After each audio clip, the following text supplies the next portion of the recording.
Ibrani pasal 11 ayat 4 sampai ayat yang ke-7. Saya akan membacakan ayat yang keempat. Nanti Bapak Ibu Saudara akan bacakan ayat yang kelima. Lalu ayat ke-6 saya akan baca. Ayat yang ke-7 kita baca bersama-sama.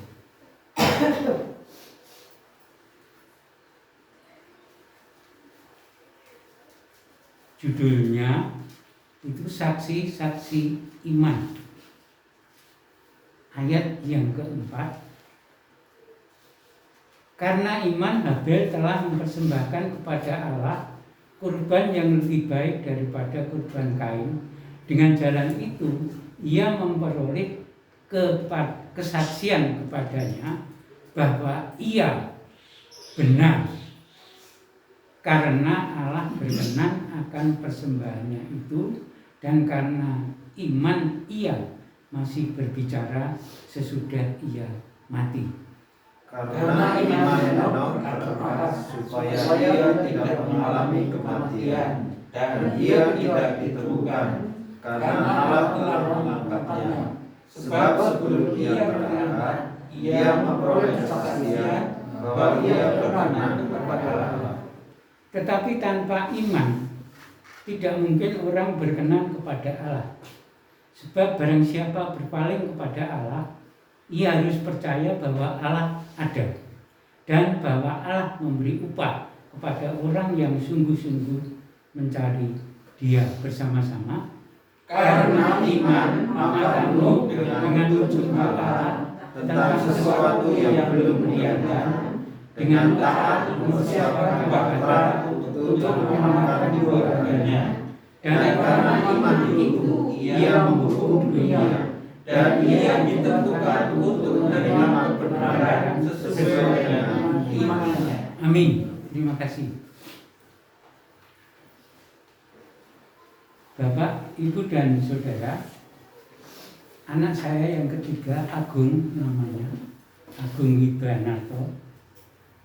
Sebelum dia kuliah di Unsud, waktu-waktu yang ada itu dia gunakan untuk main sepeda terus menerus.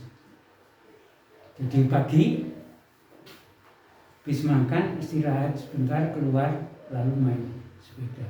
Ya kadang-kadang dia istirahat nggak main, tapi dia banyak main sepeda keluar dengan teman-temannya. Lalu pada suatu saat saya mengerti dia perlu masuk kuliah, tapi kok main-main terus dengan sepeda dengan teman-temannya. Lalu sore habis makan saya berkata kepada dia, Gung, kamu itu perlu belajar. Jangan terus keluar main sepeda, main-main dengan teman. Apa yang dikatakan? Umur saya sudah 18 tahun. Saya sudah dewasa. Saya nggak perlu diingat. Saya berpikir banyak di antara anak-anak yang sudah lulus SMU, SMA akan punya pikiran yang demikian. Memang masalah dewasa itu perlu sekali bagi kehidupan setiap orang, baik anak-anak demikian pula orang tua. Oleh sebab itu mari kita akan membaca. Kita sudah baca di dalam Alkitab tadi bahwa di dalam firman tersebut itu menunjuk kepada iman yang dewasa. Kita dapatkan tadi Habel, Henokh, dan Nuh. Jadi melalui kesaksian-kesaksian mereka itu menunjukkan bahwa mereka sudah dewasa di dalam iman. Saudara yang kekasih,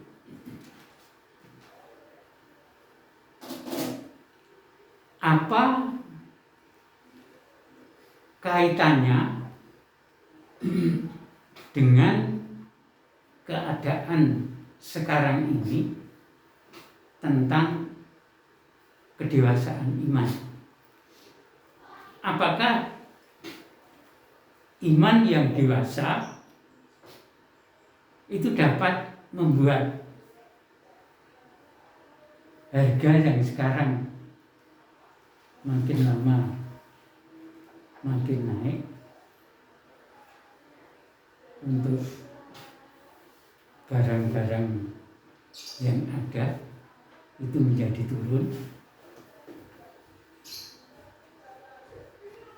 Apakah iman yang dewasa itu dapat digunakan untuk membeli sesuatu dengan harga murah? Mari kita berpikir bersama-sama. Walaupun imannya dewasa, tidak akan dapat membuat sesuatu seperti itu. Tetapi bagi iman yang dewasa, hati dan pikirannya itu tertata, mampu bertahan dari situasi kondisi yang ada. Iman yang dewasa itu tertata untuk dapat menghadapi situasi kondisi yang ada.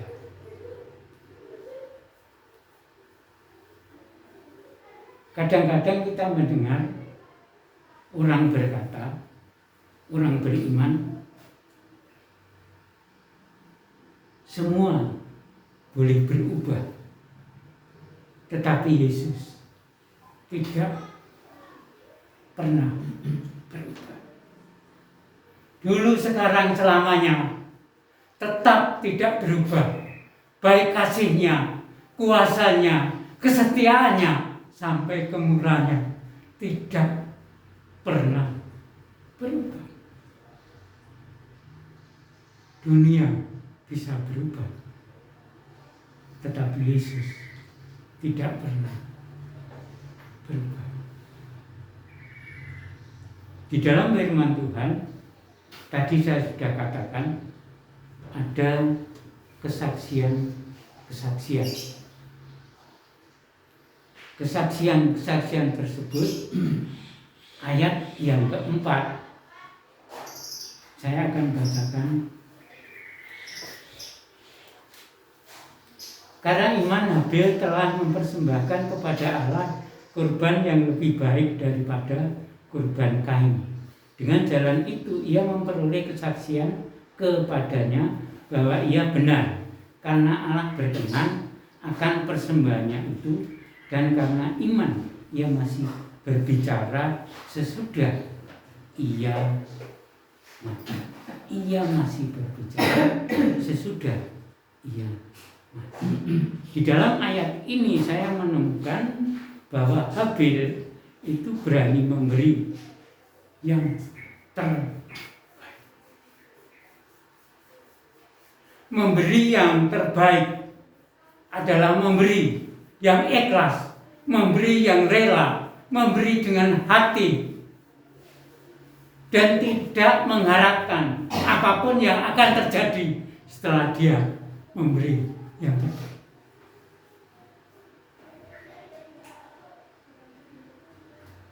Jadi pemberian tersebut adalah bermutu. Pemberian tersebut adalah berkualitas.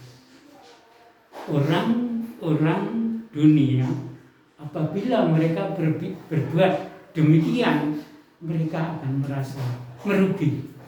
Sebab apa? Sebab yang dimiliki sebenarnya bisa untuk hidup 7 hari. Tetapi karena memberi dengan demikian, maka mereka berpikir hanya akan dapat hidup dengan 5 hari saja. Habel memberi dasarnya adalah apa yang akan terjadi nanti tidak. Tetapi Habel memberi kepada Allah dasarnya adalah iman. Sehingga di dalam pemikiran Habel tidak pernah di dalam dia memberikan Allah pada saat itu diri pribadinya itu merasa dirugikan. Tidak pernah. Sebab apa? Sebab dia memberi kepada Allah dasarnya adalah iman. Dia mengerti dia ada karena Allah. Dia hidup karena Allah. Dia memiliki segala sesuatu karena Allah. Oleh sebab itu, di dalam dia memberi kepada Allah, dia memberi dengan hati, dengan tulus, dan dengan ikhlas. Walaupun apa yang terjadi nanti, dia akan menghadapi. Saudara yang kekasih,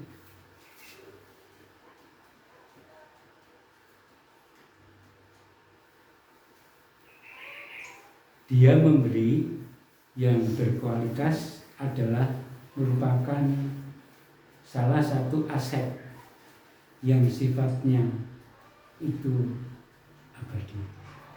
Sebab dasarnya adalah iman.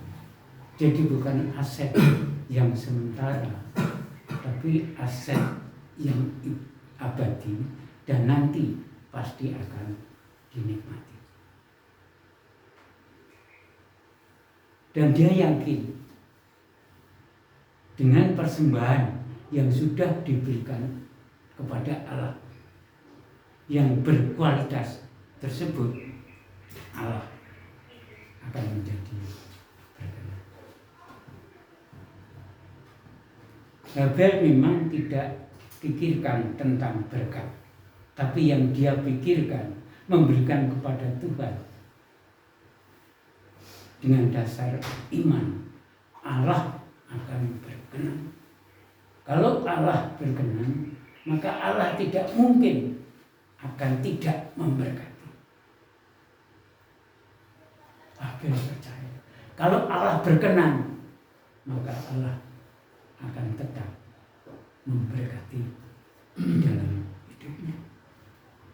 Tapi kenyataannya, apa yang terjadi setelah Habel memberikan persembahan kepada Allah dengan ikhlas, dengan hati yang sungguh-sungguh, yang terjadi kenyataannya adalah dia mati, dibunuh oleh Kain kakak.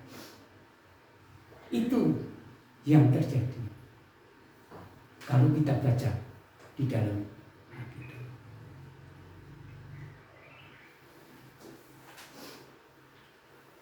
Seperti apa yang dia lakukan dengan kejadian setelah dia melakukan, tidak ada gunanya.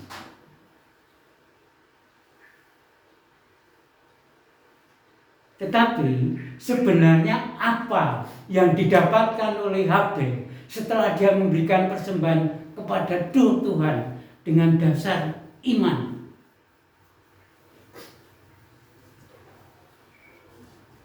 Yang didapatkan Habel ada 2 hal. Ada juga di dalam ayat yang sudah kita baca. Yang pertama, Allah mengatakan dia bahwa ia adalah benar. Jadi apa yang sudah dilakukan oleh Habel pada saat dia memberikan persembahan kepada Allah dengan hati, dengan ikhlas dan rela, Allah membenarkan perbuatan itu. Bukan manusia yang membenarkan, tapi Allah yang membenarkan. Kalau manusia yang membenarkan bisa mungkin kata-katanya dari hati yang sombong. Tetapi yang mengatakan ini adalah Allah pencipta langit dan bumi yang memelihara hidup Habel. Jadi kalau Allah berkata benar atas perbuatan yang sudah dilakukan, memang itu benar. Tuhan tidak pernah sombong. Tuhan tidak pernah berdusta. Kalau dia berkata salah, salah. Kalau dia berkata jahat, memang itu jahat. Tapi kalau dia berkata benar, memang benar. Jadi apa yang dikatakan oleh Allah, dia berkata benar atas perbuatan Habel, itu merupakan sesuatu yang nilainya, yang harganya itu tinggi sekali.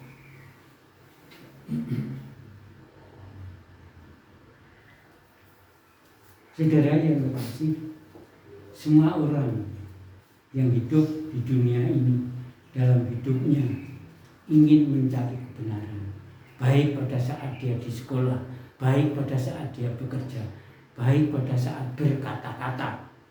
Demikian pula apabila ada di dalam pengadilan, ingin mencari yang benar, ingin mencari kebenaran. Lalu banyak orang percaya juga berusaha memberi dengan cara Allah, memberi sesuai dengan cara Allah agar dibenarkan Allah. Yang memang kalau memberi kepada Allah dengan caranya sendiri, mungkin bisa Allah tidak membenarkan. Apa sebab orang percaya tersebut melakukan hal itu? Sebab dia ingin melalui apa yang dilakukan itu ada kebenaran. Kebenaran itu bukan dari diri sendiri, bukan dari orang lain, tetapi dari Tuhan. Jadi apa yang dikatakan Tuhan itu merupakan sesuatu yang benar-benar berharga, nilainya sangat tinggi, tidak ada yang bisa melampaui.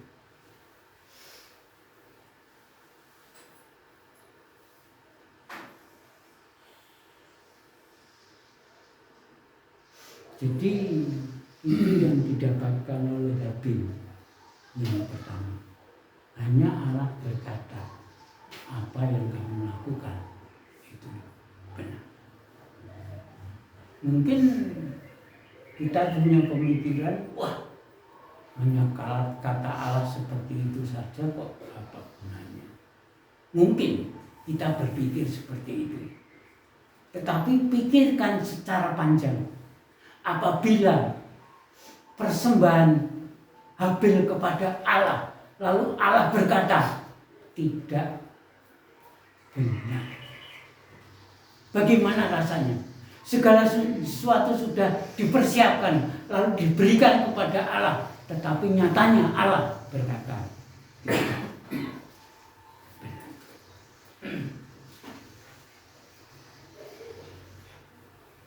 Jadi istilah saya itu sesuatu luar biasa kalau Allah berkata benar kepada Habel tentang sesuatu yang sudah dilakukan. Saya pikir bagi kita sendiri, kita juga akan senang, akan gembira, akan sukacita melalui apa yang kita lakukan kepada Allah, lalu Allah berkata benar. Sebab kalau Allah berkata tidak benar, salah, kita harus datang kepada Dia, minta pengampunan kepada Dia. Lalu kita akan melakukan lagi agar apa yang kita lakukan itu benar di hadapan. Jadi kelihatannya sepele, hanya kata benar, tetapi nilainya itu sungguh benar. Lalu yang kedua yang didapatkan oleh Habil masih berbicara sesudah mati. Masih berbicara sesudah mati. Itu pasal 4 ayat yang ke-10. Darah adikmu itu berteriak kepadaku dari tanah. Ini Tuhan yang berkata. Habil sudah mati. Tetapi Tuhan berkata, darah adikmu itu berteriak kepada saya. Saudara yang kekasih, darah itu menunjuk kepada kehidupan. Jadi walaupun Habil sudah mati, dia bersama dengan Allah. Ada komunikasi. Teriakan Habil tersebut itu melaporkan kepada Allah bahwa yang membunuh dia adalah Kain. Tuhan sudah tahu kalau yang membunuh itu Kain. Tapi melalui teriakan tersebut, Habil ingin bahwa dia mati itu dibunuh oleh.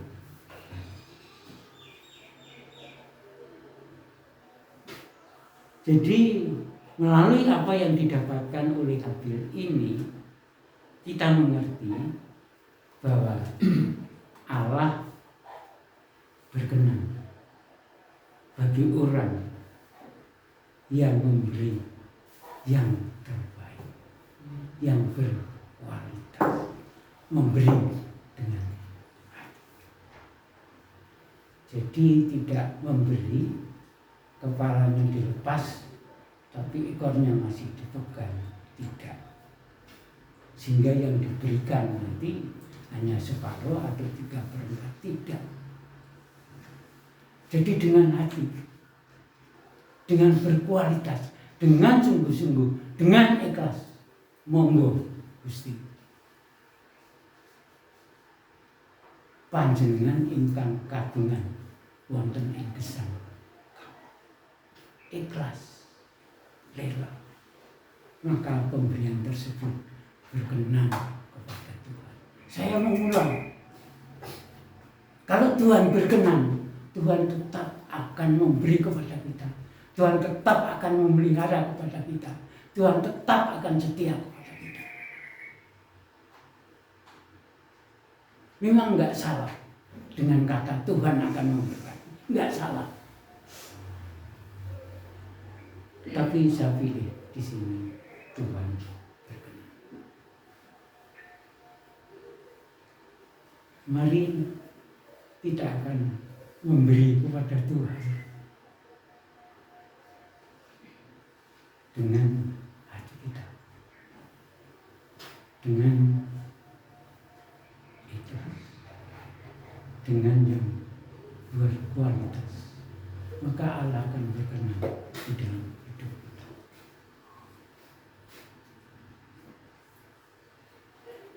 Yang kedua,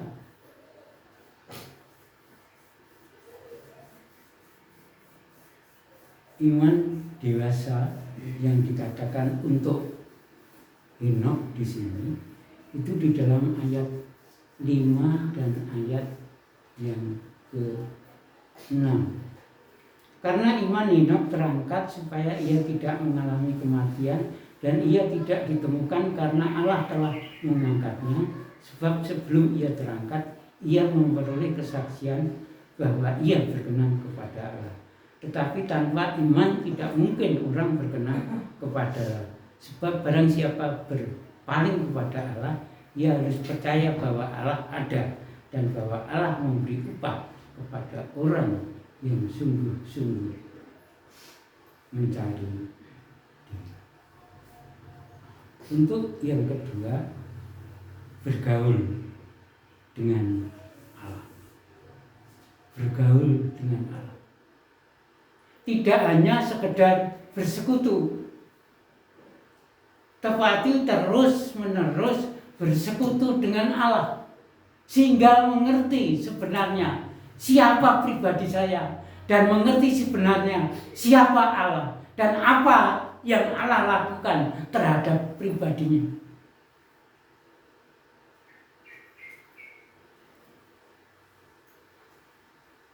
Jadi bergaul dengan Allah itu bersekutu dengan Allah terus menerus, sehingga sampai mengerti pribadi Allah dan sampai mengerti pribadi diri sendiri.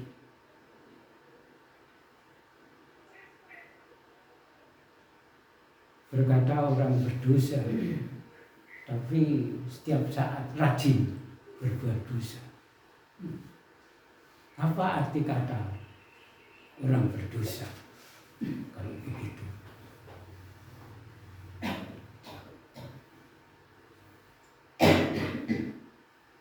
Oleh sebab itu dikatakan di dalam ayat tersebut, Henokh terangkat ke surga. Jadi dia tidak mati tapi terangkat ke surga, dia masih hidup.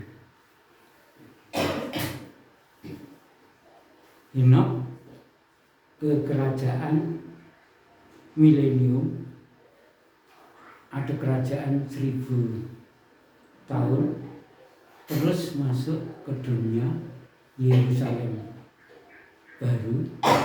Sesudah selesai kerajaan 1000 tahun, di sana akan eskatologi.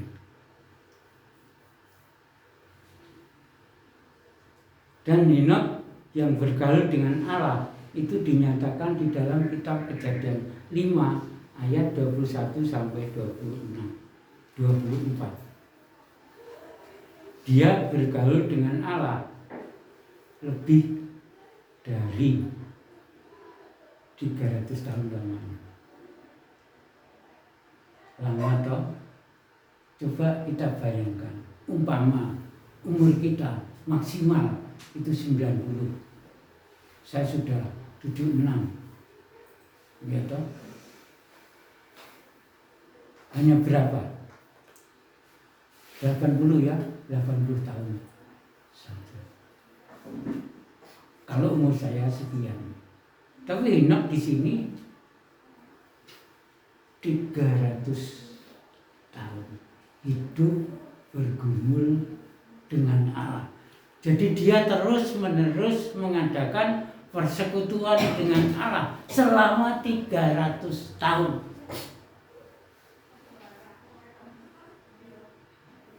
Kita kadang-kadang merasa capek kepada Tuhan 3 bulan saja merasa capek, ingin istirahat sebentar, besok ibadah lagi. Ini Habel terus menerus mengadakan persekutuan dengan Allah selama berapa? 300 tahun. Jadi kalau seperti kita maksimal itu 100 tahun itu sudah oke. Udah banyak 100 tahun.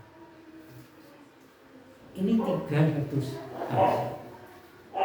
Oleh sebab itu tidak mustahil, karena dia senantiasa bergaul dengan Allah sehingga hidupnya tidak mati untuk dikubur di dunia ini, tetapi dia diangkat oleh Allah.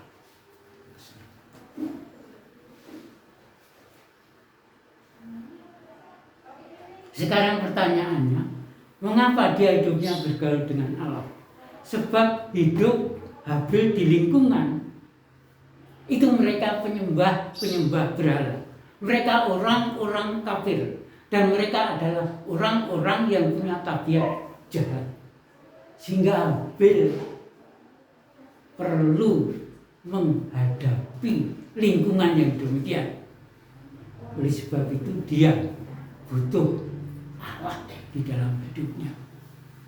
Diri sendiri tidak akan mampu untuk menghadapi lingkungan yang demikian kecuali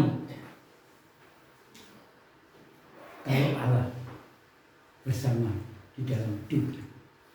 Kalau Allah menolong di dalam hidupnya. Jadi hidup bergaul dengan Allah itu akan mengerti sungguh-sungguh siapakah pribadi Allah itu dan akan mengerti dirinya sendiri itu siapa. Jadi penting bagi kita ibadah seperti ini ya ibadah, tapi hati dengan Tuhan itu lebih penting. Enggak 1 bulan kita ke gereja 4 kalinya yang kita itu lingkungan melihat kita kalau kita ke gereja 4 kali, enggak itu. Tapi hati kita ini dengan Tuhan itu perlu bergaul terus, perlu bergaul terus, sehingga akhirnya Allah mengerti kesetiaan di dalam kehidupan kita, di dalam kita mengiring kepada Tuhan. Saudara yang kekasih, ada seorang pemahat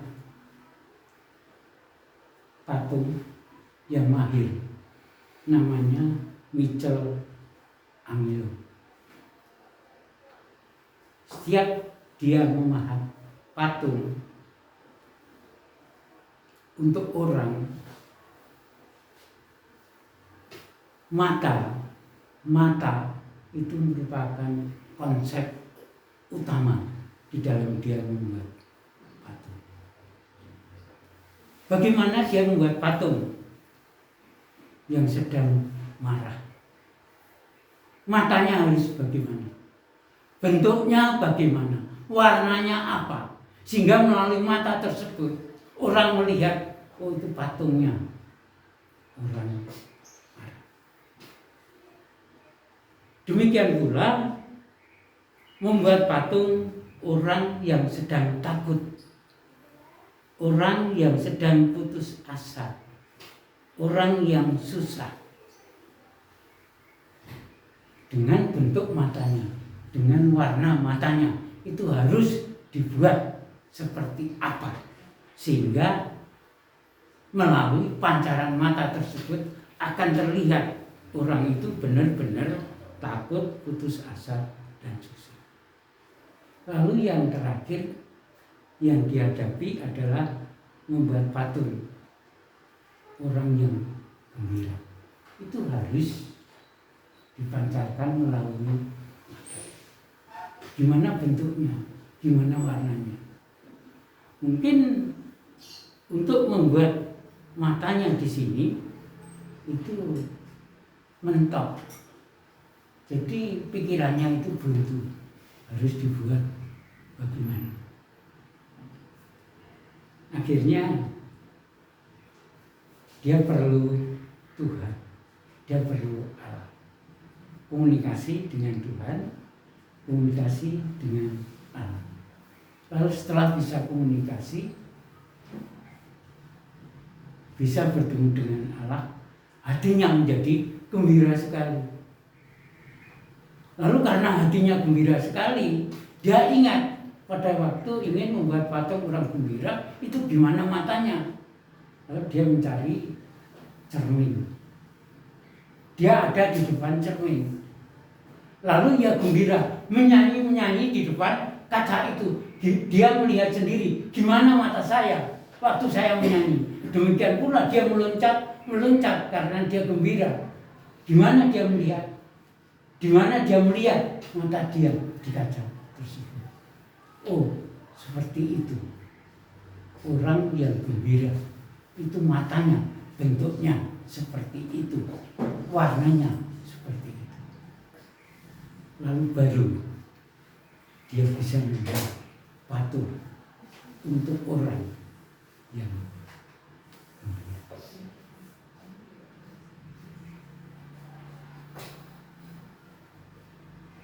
Saudara yang kekasih, jadi bergaul dengan Allah itu penting sekali. Bergaul dengan Allah itu penting sekali, sehingga hidup itu menjadi berkenan kepada Tuhan. Wah, terlalu panjang ya. Yang ketiga, kalau gitu sekarang kita yang ketiga itu iman yang dewasa. Di dalam ayat yang ketujuh itu taat.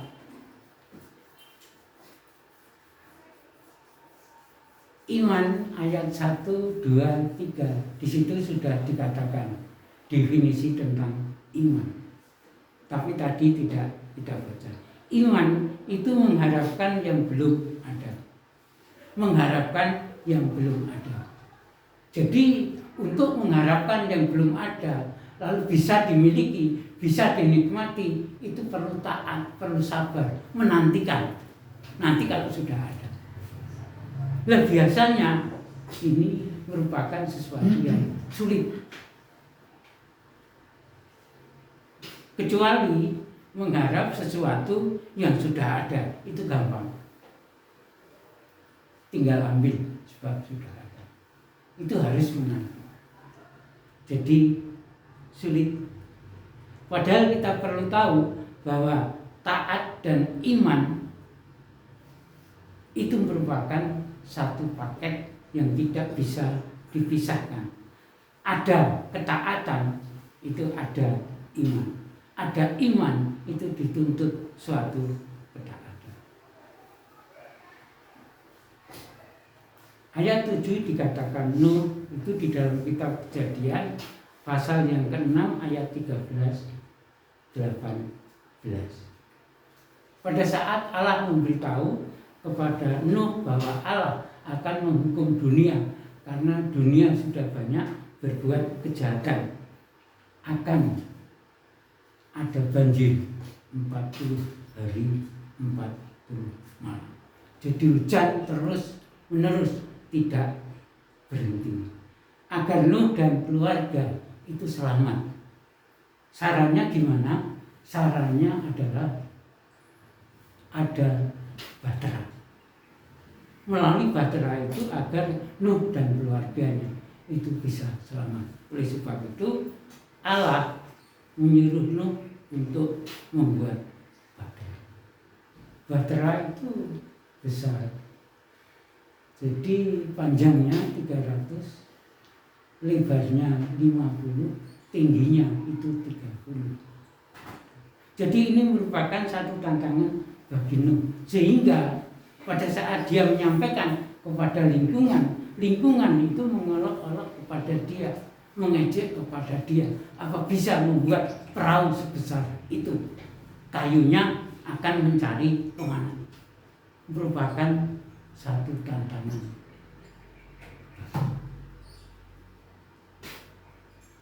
Jadi walaupun bagi Nuh lingkungan itu mengejek, lingkungan itu tidak menerima dengan baik, dan untuk mencari kayu pada saat itu mungkin juga sulit, sebab kayunya itu harus kayu yang besar-besar berkualitas untuk membuat perahu.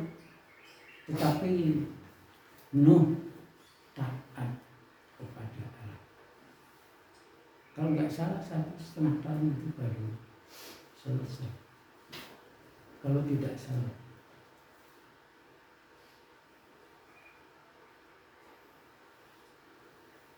Kemarin saya perbaiki pintu kamar yang belakang, sebab nanti cucu saya yang di Medan itu akan kuliah di Telkom.